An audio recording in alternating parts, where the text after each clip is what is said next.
भारतीय जनता पक्षाच्या नेत्यांची इथे भाषण झाली आणि मनगाव फोरम हे भाजपमय करायचं आणि येणाऱ्या निवडणुकीत दोन्ही लोकसभा आणि विधानसभा या मानगाव खोऱ्यातील 80% पेक्षा जास्त मतं भाजपला मिळावी या दृष्टीने सगळ्यांनी विचार मांडलेले आहेत. मित्र मागच्या काही गोष्टी मला आठवण करायची नाही आणि मी करत पण नाही की या मतदारसंघात माझा पराभव झाला आणि त्यासाठी मी कोणाला दोष पण देत नाही. आपल्याला आठवत असेल मी मागच्या निवडणुकीत विधानसभेचा पराभव झाला त्या अगोदर मी या जिल्ह्यामध्ये आमदार, अनेक खात्याचा मंत्री, मुख्यमंत्री, विरोधी पक्ष नेता, विधान परिषदेवरचा आमदार एवढी पदं मला मिळाली. या सगळ्या पदाच्या माध्यमातून सिंधुदुर्ग जिल्हा मी जेव्हा 90 ला आलो त्यावेळेला जिल्ह्यातील परिस्थिती, मानगाव खोऱ्यातील परिस्थिती, पिण्याच्या पाण्याची, इथल्या रस्त्यांची, त्याचप्रमाणे इथे शाळा, शाळेतले शिक्षक, शाळेचा दर्जा काय होता, असे सगळेच प्रश्न, त्याप्रमाणे आरोग्य दयनीय होते. पण मी मंत्री आणि अनेक पदावर काम केल्यानंतर संपूर्ण सिंधुदुर्ग जिल्हा नुसतं मानगाव खोरं फुटाळा नाही, संपूर्ण जिल्ह्यामधील रस्ते, पाणी, वीज, शाळा, आरोग्य, पाटबंधारे प्रकल्प हे सगळे सुरू केले. मला सांगावंसं वाटतं की विरोधक आणि काही पत्रकार जे त्यांचं भाषण, त्यांची भाषण आणि आमच्यावरची टीका हायलाइट करताना मी जेव्हा पाहतो तर वाईट. चला, उद्धव ठाकरे 2.5 वर्ष मुख्यमंत्री महाराष्ट्र, जाऊन रेकॉर्ड बघा, मंत्रालयात फक्त 2 दिवस होते. 2 दिवस 2 तास, 2.5 वर्ष. कोकणासाठी एक तरी पाटबंधारा प्रकल्प दिला किंवा त्याला पैसे पूर्ण केला? एका व्यक्तीच रिक्त शाळा, शिक्षकांच्या जागा, आरोग्य केंद्र सक्षम करणं, कोणतं काम यांनी केलंय मला सांगावं. एखादा प्रकल्प आणला सांग. उद्धव ठाकरे ची पिल्लावर खासदार आणि मुख्य आमदार काय आणलं? विधानसभेतील काम, लोकसभेतील काम, खासदार काय काय कोणतं काम विकासाचं? आणि सिंधुदुर्ग जिल्हा, कोकण लोक सुखी व्हावे, समाधानी व्हावे, लोकांची आर्थिक परिस्थिती सुधारावी, सांगा मला काय केलं ते? एक बालवाडी तरी, एखादी शाळा, एखादं कॉलेज काय दिलं? आता आम्ही सांगतो ना, आम्ही सांगतो नाही, आम्ही जे केले ते सगळ्यांसमोर आहे. आम्ही इंजिनिअरिंग कॉलेज, मेडिकल कॉलेज, महिला भवन, वृद्धाश्रम हे सरकारच्या पैशाने नाही, सरकारी पैशाने गोलसारीकरण असो, काम असो, मोहम्मदवाडी असो, सगळे लहान मोठे प्रकल्प मी सुरू केले. मी नाउन्स मध्ये बसत नव्हते, जॉईंट मीटिंग लावून मुख्यमंत्री असताना सगळ्यांना सगळे मंजूर करून काम सुरू. कोणसरीचं जर पूर्ण झालं, पाणी सांगा, रस्ते सगळे दिले, ब्रिज सांगा, काय ठेवलं विकासाचं. नुसतं सरकारी पैसा नाही. ब्रिटिश नंदी लोकसभेचा खासदार होते, राज्यसभेत त्यांचा फंड जिल्ह्यात वापरला. अनेक MNC आपल्या जिल्ह्यातले त्यांचाही फंड मी आणायचो पाहिजे. संबंध होते त्यांच्या बैठकी. रस्ते, पाणी, वीज, शाळा, आरोग्य या सगळ्या पायाभूत सुविधांसाठी सरकारचे पैसे भरतात. खासदार आमदारांचे पैसे वापरले दुसऱ्या नोकरीचा प्रश्न. BST चेअरमन असताना त्या आमदाराच्या अगोदर मी BST 3000 तरुणांना कामाला लावलं. BST चेअरमन 3 वर्ष. एकदा बाळासाहेबांनी मला बोलवलं, नारायण, अरे तू सिंधुदुर्गातली माणसं भरतोय, 25% तरी बाकी महाराष्ट्रात ती घे. नाही, मला त्यांनी निवडून दिलं, दिवस रात्र काम केलं. मी त्यांना करणार, तुम्ही अन्य ठिकाणी सांगा, मी त्यांना लावलं. महानंदा 350 लोकांना आनंद. त्याच्या किरकोळ सोडा तुम्ही. उद्योग ठाकरे 5 माणसं लावली. वय नाही, हत्ती सारखा दिसून फायदा नाही ना. मुंगी तरी मेली पाहिजे पायाखालची. काय दिलं, काय बोलतो विधानसभेत, कोणत्या विषयावर बोलला? राज्याचे प्रश्न, जिल्ह्याचे प्रश्न, जनहिताचे. कधी बोलला? तो कॉन्ट्रॅक्टर चालतो, प्रत्येक कामात पैसे देतो, चालतो. तो भ्रष्टाचारी. कोल्हापूरच्या कॉन्ट्रॅक्टरच्या नावावर काम, कामाची क्वालिटी बघा, दर्जा बघा. उद्धव ठाकरे आले होते माझ्याकडे, 2 कॉपी आहेत. त्याला नेता मी म्हणणार नाही. काय भाषा आहे, काय भाषा, वैचारिकता काय, बौद्धिकता काय, ऐकणार नाही की का? माझ्या नाव काय वाटते आपले मोदी साहेबांवर चांगलं. अरे 39 वर्ष शिवसेनेत होतो, माझ्यासारखे सैनिक होते म्हणून शिवसेना राज्यात सत्तेवरही आली आणि दरारा निर्माण केला. आमच्यासारखे, माझ्यासारखे सैनिक होते म्हणून. तू कुठे होतास रे? हा उद्धव ठाकरे होता कुठे? हा रात्री न दिसणारा खासदार होता कुठे? जेव्हा हा होता का कुठे? पिण्यात होता. हा तर हत्ती नव्हता. काय केलं यांनी शिवसेनेसाठी?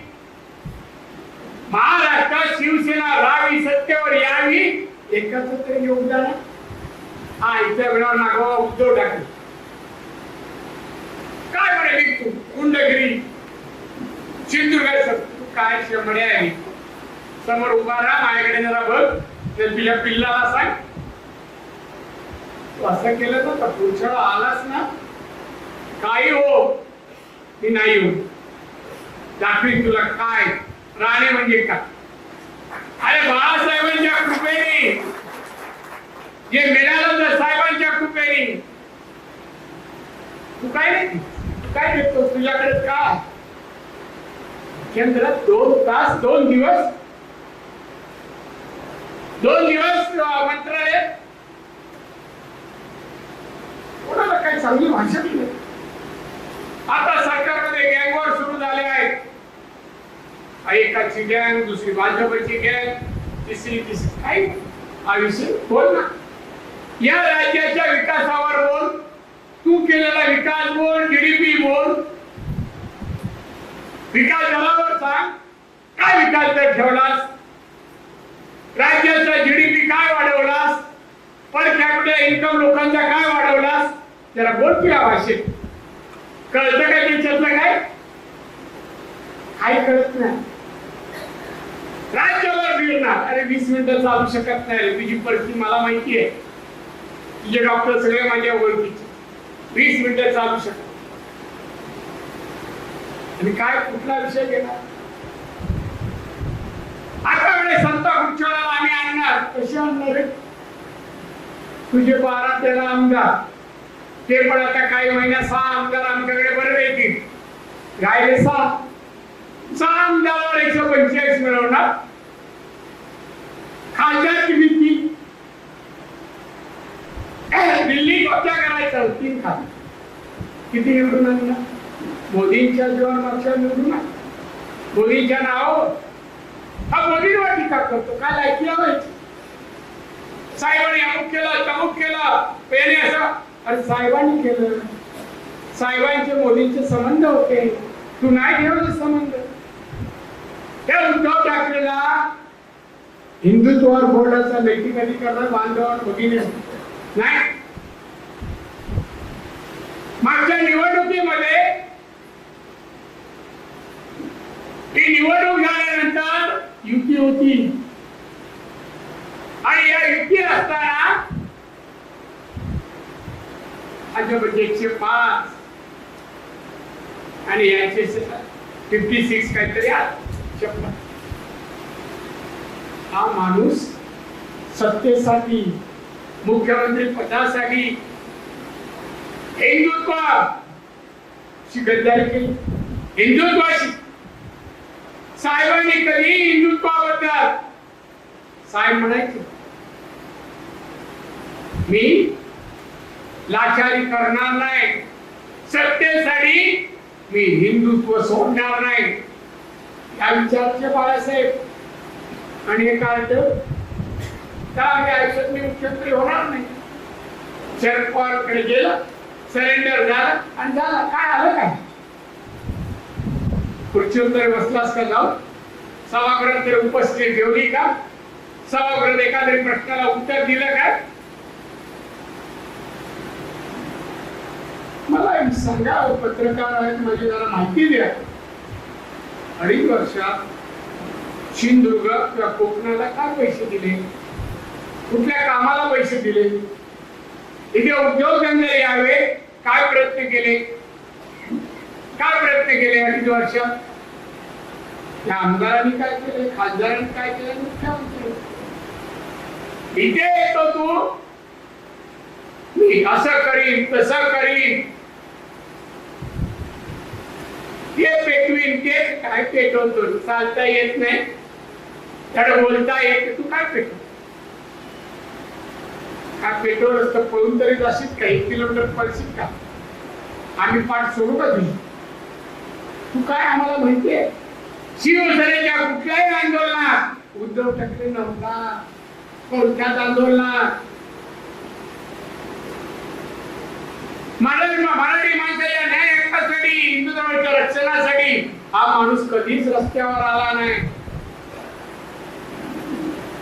आता पैसा कमवा, आता आज एक इन्क्वायरी नाही सोडणार मी. सालियन नाही सोडणार, दिशा सालियन आणि सिंग कलावंत सुशांत यांच्याबद्दल विषय नाही सोडणार. आणि तू केलेला भ्रष्टाचार उद्धव ठाकरे याला ईडी काय तुला मागे पिढा लावणार? माझं मी कधी खेळणार. आणि मैदानात लढणारे साहेबांची शिवसैनिक होते. आणि आता या वयांच्या आड येणार नाही. आज निलेश मैदानात, नितेश तिकडे मैदानात. निलेश इथे बोलत असताना, इथे निलेश इथे काम करत असताना मी बिंदास, मला माहिती हा चुकीचं करणार, लोकांविरोधात, जनहिताविरोधात तो कधी काम करणार. आपल्या खिशात गेलं तरी चालेल, पण लोकांसाठी हवं ते करण्याची क्षमता, पात्रता, कुवत निलेश आणि म्हणून मी तुम्हाला एकच सांगेन, झाला पराभव माझा, त्याच्या बदल्यात मी काय मागत झाला. मी सरळ मुंबईला निघून गेलो. याच्यावर कधी बोललो नाही. तिकीट वाटप व्हायचं आहे, निलेश तुमचा म्हणतो मानगावकर तुम्हाला मी सांगेन घराघरात पोहोच. मी या सिंधुदुर्गासाठी केलेलं काम सगळ्याच बाबतीत, विकासाच्या बाबतीत, शैक्षणिक बाबतीत, नोकऱ्यांच्या बाबतीत दरडोई उत्पन्न मी 2,40,000 मी आलो तेव्हा 35,000. एकाची तरी हिंमत आहे. आणि म्हणून जे पण येतील आता निवडणुकीत तोंडावर मला हेही चालणार नाही. त्यांनी यावं आणि राणे कुटुंबात बोलावं आणि जावं. तुम्ही जर खरा अर्थाने मनापासून आमच्यावर प्रेम करणार असाल तर तुम्ही आमच्यावर बडं गप्प बसता. त्याचं एकाला तरी सांगा माझ्या कार्यकर्त्याबद्दल. मी जिल्ह्यात असताना बोलून दाखवा आणि जिल्ह्याच्या बाहेर पडून दाखवावं. पडून दाखव आतुरतील सोड जिल्ह्याबाहेर जाऊ द्या ना, नाही जाऊ द्या. महाराष्ट्र फिरणार काय करणार फिरून. अरे मोदी काय बोल तुझी लायकी तरी का मोदींवर बोलायची, अमित शहाबद्दल बोलायची, नड्डांबद्दल बोलायची. ते कुठे 303 आणले वाचवला खासदार. आता मोदी म्हणतात 400 पार, 400 पेक्षा जास्त. अरे तुझे 3 आहेत रे, 3 पुढच्या 1 गेले की नाही तर तू कशाला बोलतो ताकद नसताना. आणि म्हणून तुम्हाला मला विनंती करायची, परत येणार प्रचार परत येईल मी तुमच्याशी कबूल करायला बोलायला जाऊ देऊ नाही तिकडे. म्हणजे आजही आपलं चालतं. उद्योगला फोन करा सांगा शंभड्या काय कोण फोन तरी उचलतो का. काही कामाचं नाहीये. याच्या हाताने त्याच्या जीवनात कुठलंच काम झालं नाही. सगळे दुसऱ्याच्या हातून करून घेत. कुठलं काम नाही. बोलू नको तुझी इज्जत अशी काढी पर सिंधुदुर्ग येणार. मातोश्रीच्या आत बाहेरचं मला एवढं माहिती आहे ना होणार नाही. तुझं तोंड बंद कर ना तुला उड्या करे कपडे अंगावर घेऊन. तू बोलू नको, राणे शब्द काढू नको. चढ जाय चढ, मला काही फरक पडत नाही. अरे मला आयुष्यात एवढी पदे मिळाली तू पोचू पण शकत आणि मी करतो ते करू शकत नाही. तुझी पात्रता नाही, गुणवत्ता नाही, बौद्धिकता नाही, काय नाही तुझी आपल्या समोर येऊ शकत. आणि म्हणून माझ्यावर टीका करायला मुद्दाम जर येशील की कोणी बिल इथे कोण आहे ना मी नाही नाही ऐकणार. आम्ही तेव्हा म्हणायचो पाठ पकडी. आजही आहे क्षमता आपली पाठ पकड. उद्याची हेडलाईन मला साहेब ब्रेकिंग न्यूज द्या मी बोलच्या. आणि म्हणून काय आहे सगळ्यांचे मुद्दे. कोकणातून गुंडांचा सुपडा साफ करायचा आहे. तू करणार तुझा थोडा आरशात बघ. आमच्या मालवण वेगवेगळ्या किनारपट्टीत जाशील ना ते तुझं घालतो ना असं इकडून ह्या किनाऱ्यावर त्या किनाऱ्यावर जाशील त्याची अवस्था आली. कशाला बोलतो रो सुपडा काय साफ करणार.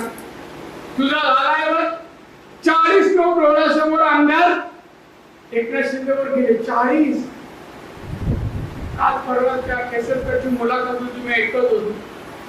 काय सांगायला का घरावर तू पण थोडं मी जातो नाही थांबू शकतो आणि घाबरला केसरकर तर बाकीच्यांचं काय काय ते त्याचं पिलू काय बडबडतं. राजकारणाचा माहिती संबंध नाही, काय काम नाही, काय नाही, विकास कसा असतो माहित नाही. आणि उठल्या सुद्धा सिंधू काय मला कळत नाही. मासे खायला येतात का कोंबडी वडे खायला. आम्ही भरपूर दिले का हा ते अजून त्याला उलट्या होतात. मग पचले नाही येत आमचे मासे आणि कोंबडी पण. बांधवून हा विषय सोडा. तुम्ही आम्ही केलेली कामं आमच्या सरकारने केलेली कामं आणि आत्ताही जिल्ह्याची तरतूद बघा. मी त्या दिवशी होतो, माझे अर्थमंत्री देवेंद्र फडणवीस हे बोलले आणि जिल्ह्याला पैसे विकासासाठी भरीव आपली ती परत आपण आणू शकतो. तुमची कामं जे माणगावची असतील जिल्ह्याची करायला आम्ही समर्थ आहोत. या माऊलीची काही गरज नाही. नक्की काय पुरुष आहे का बाई आहे काय कळत नाही आवाजावर, त्याची काय गरज नाही. आम्ही समर्थ ते मतासाठी नाही. आमची आईला भगिनी माता आमची बालक या जिल्ह्यात इंजिनिअरिंग कॉलेज पुण्यात, आमची मुलं इंजिनियर व्हावीत, आमची मुलं डॉक्टर व्हावीत, चांगलं शिक्षण मिळावं. आता ट्रेनिंग सेंटर येतोय, 15 दिवसात भूमिपूजन होईल. कोरसला 200 कोटीचं ट्रेनिंग सेंटर, आधुनिक टेक्नॉलॉजीचं प्रशिक्षण तिथे मिळणार. मी बोलल्यावर तुम्हाला विषय कळला, कारण तो पण आधुनिक टेक्नॉलॉजी नाही कळणार. नाही इथल्या माणसाला उद्योजक बनवावं, त्याचं उत्पन्न वाढवावं, त्याची गरजा त्याच्या सगळ्या भागवल्या जाव्यात, तो आनंदाने सुखाने जगावा अशी परिस्थिती आम्ही निर्माण करणार. आणि ते म्हणजे प्रयत्न आहेत. तुम्हाला मी सांगेन, घराघरात जा आणि काही लोक जर वेडे असतील त्यांना सांगा, अरे बाबा या वेळेच्या बाजूने जाऊन मग चुकून फुकट घालू नका. मत घाला, कर्तृत्वात उमेदवार घाला. आमच्या निलेश राणेसाठी कर्तृत्वात उमेदवार असेल. आनंद वाटेल तुम्हाला. बघा असाच करून पाहिजे. विकासाची क्षमता, बौद्धिकता, काम करण्याची स्किल आहे, कौशल्य आहे, हे तुम्ही सांगा. आणि तशी मोहीम सावंत साहेब तुम्ही चालू राजीव केली, त्यांना हजवार लावा. आणि बाकीचे जे सगळे आहेत परत विरोध सगळे बाकीचे कार्यक्रम भव्य दिव्य कमी करा आणि लोकहिताच्या कार्यक्रमाला गावागावात घराघरापर्यंत पोहोचा. लोकांना विश्वास द्या, आम्हीच तुमचं कल्याण करू, आम्हीच भरत. आणि ते अशी आशा व्यक्त करतोय. परत मी येईन, त्या गप्पा मारे. तुमच्या सर्व तुमचे प्रश्न आहेत ते प्रश्न ऐकून घेईन आणि लगेच अधिकाऱ्यांना तसे आदेश मी देईन. एवढं या ठिकाणी सांगतो. तुमच्यासाठी आम्ही आहोत आणि कुटुंब आहे. आणि मी एवढंच सांगतो, तुमच्या आशीर्वाद आम्हाला फक्त पाहिजे. तुमच्या आशीर्वादच आम्हाला आमच्या पक्षाला दाखतील. आपण माननीय मोदी साहेब यांनी 10 वर्ष पूर्ण केली. जगाच्या पाठीवर, जगाच्या अर्थव्यवस्थेत 11 क्रमांकावर 5 क्रमांकावर आणलं. आता 3ऱ्या क्रमांकावर आणत असताना आपल्या सर्वांचे त्याला आशीर्वाद सहकार्य तुम्ही द्याल अशी अपेक्षा करतो. एवढ्या मोठ्या संख्येने आला, उपस्थित राहिला, त्याबद्दल मी तुमचा आभारी आहे. एबीपी माझा, उघडा डोळे बघा नीट.